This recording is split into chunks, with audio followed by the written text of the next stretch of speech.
12. srpna 1985 se do historie zapsala nejtragičtější nehoda jednoho letadla.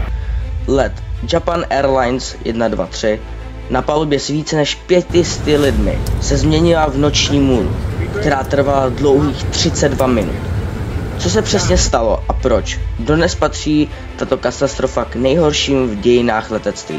Letadlo Boeing 747 SR, speciální verze pro krátké lety s více sedadly. Měl to být normální let z Tokia do Osaky. Na palubě bylo 524 lidí, z toho 509 cestujících a 15 členů posádky.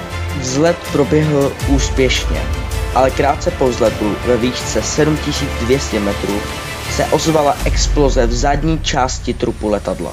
Uvolnila se přepážka v ocasní části letadla, která byla před lety špatně opravená po starší nehodě. Došlo ke ztrátě hydrauliky, posádka nemohla ovládat kormidla. Letadlo se stalo prakticky neříditelným. Posádka se snažila manévrovat pomocí změny tahu motoru. Letadlo divoce stoupalo a klesalo. Na palubě panoval chaos. Kyslíkové masky, křik, psaní rozlučkových dopisů. Kapitán a posádka bojovali více než půl hodiny, než letadlo narazilo do hory Osutaka. V čase 18 hodin 56 minut letadlo naráží do hory. Zahynulo 520 lidí, pouze 4 pasažéři přežili. Všichni seděli v zadní části trupu. Zjištěno, že příčinou byla chybná oprava po starší nehodě v roce 1978.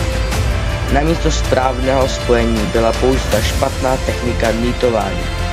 Přepážka vydržela několik let, než selhala. Let JAL 123 připomíná, jak jediná chyba v údržbě může vést k obrovské tragédii.